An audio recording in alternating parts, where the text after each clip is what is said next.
bacaan doa buka puasa itu dibacakan sebelum berbuka atau setelah berbuka?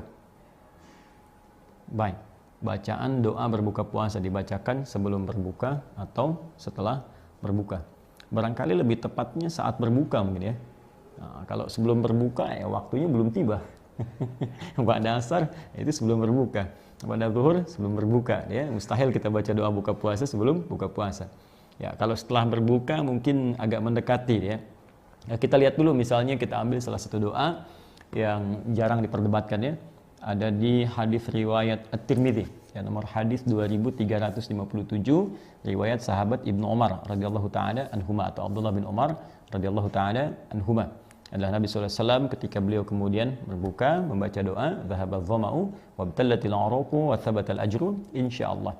Ya, dhahabadz dhama, telah hilang rasa haus itu, kemudian basah tenggorokan, wabtallatil 'uraq wa thabatal ajru insyaallah, dan pahala-pahala itu ditetapkan oleh Allah Subhanahu wa taala dengan izin Allah Subhanahu wa taala.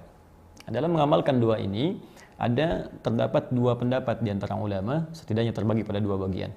Pertama yang melihat kepada zahir teks hadisnya. Ya, teks hadis mengatakan dipahami dhahabadz dhama, bentuknya fi'il madhi, telah hilang ya rasa haus. Kalau telah hilang rasa haus itu kan artinya ada yang mengartikan minum dulu. Ya, karena sebelum minum hausnya masih ada. Kemudian ketika kemudian minum, maka hilanglah kemudian dahaga itu. Telah hilang dahaga artinya minum dulu, baru kemudian dahaga itu hilang. Jadi di sini ada yang mengamalkan bagian pertama, baca bismillah dulu, ya bismillahirrahmanirrahim, atau paling singkat bismillah, kemudian dia minum, ya lalu dia mengucapkan dhahabadz dhama'u wabtallatil 'uraqu wa thabatal ajru insyaallah. Ya, telah hilang rasa haus, dahaga hilang, kemudian juga tenggorokan mulai basah, dan pahala ditetapkan oleh Allah Subhanahu wa taala. Setelah itu dia bisa mencicipi beberapa kurma ya, 1 atau 3 kurma. Lantas yang terbaik kemudian dia berdoa kembali kepada Allah Subhanahu wa taala. Bagian kedua, ada juga yang mengartikan ini maknanya tertuliskan fi'il madhi tapi dipahami dengan konteks mudhari, konteks istiqbal yang akan datang. Mirip kalau kalimat-kalimat di bahasa balaghah itu maknanya i'tibaru ma yakun. Jadi diucapkan dengan kata kana bentuk madhi tapi maknanya mudhari. Seperti di Al-Qur'an, misal inna fatahna laka fathan mubina. Ya, sungguh kami telah bukakan bagimu pembukaan yang besar ya, dengan penaklukan kota Mekah. Ya, telah kami taklukkan Mekah untukmu. Ya, padahal Mekahnya belum takluk. Nah, ini bahasanya ungkapannya berbentuk madhi tapi sifat ini bentuknya mudhari. Ya, kalau diartikan di terjemahan, sungguh kami pastikan kepadamu Mekah akan ditaklukkan. Kami akan taklukkan Mekah untukmu. Ya, kenapa Ustaz menggunakan bentuknya fi'il madhi past tense tidak langsung mudhari saja? Nah, balik lagi ke teori balaghah, bahwa kalau ada sesuatu yang sifatnya ingin dipastikan untuk memberikan ketenangan pada jiwa, kenyamanan dan keyakinan sehingga dengan itu muncul semangat yang luar biasa, maka hadirkan seakan-akan peristiwa itu telah terjadi dalam bentuknya past tense, bentuk telah. Jadi seakan-akan Allah yang katakan, hei, penaklukan Mekah itu pasti saya berikan kepadamu, saya akan buka Mekah untukmu. Nah, ketika merasakan ada jaminan dari Allah Subhanahu wa taala, seakan-akan Mekah itu sudah terbuka. Kita tinggal datang, bergerak, dan Allah sudah jamin itu sudah dibuka. Nah, sama dengan puasa. Ketika kita katakan dhahabadz dhama'u wabtallatil 'uraqu, orang puasa itu belum minum aja, baru dengar suara adzan, Allahu Akbar, bukankah saking gembiranya hausnya hilang? Ya? Jadi seakan-akan, wah, udah nikmat nih, buka udah datang, seakan-akan tenggorokan tuh udah merasa mau basah aja, sudah hilang rasa haus itu.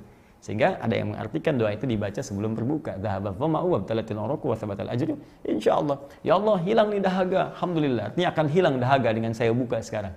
Akan hilang rasa laus itu, akan basah tenggorokan saya, dan akan engkau berikan pahala dengan puasa yang telah aku tuntaskan itu.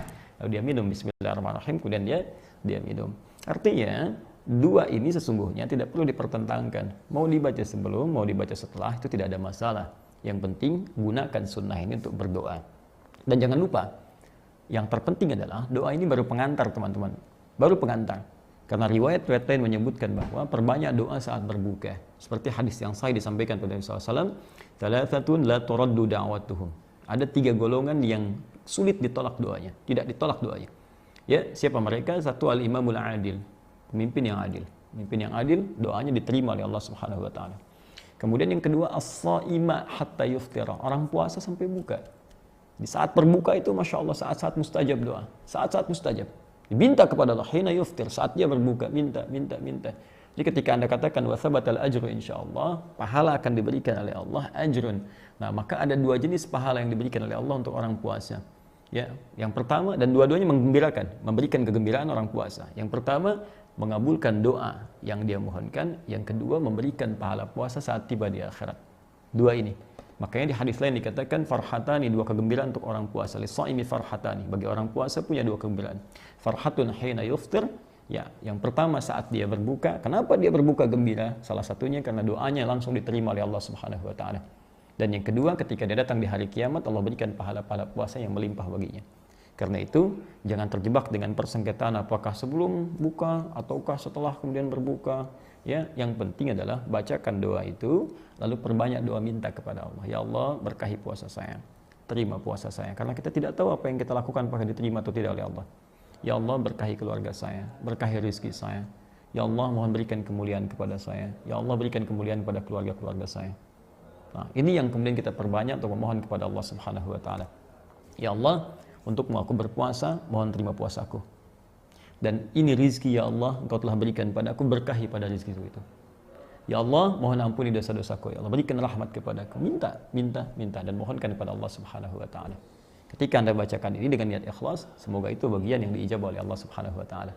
Kalau yang tadi di bahasa Arab kan, bahasa Arabnya Allahumma laka sumtu wa bika amantu wa ala rizqika aftartu. Ya kurang lebih demikian bahasa Arabnya. Allahu taala a'lam bissawab. Assalamualaikum warahmatullahi wabarakatuh.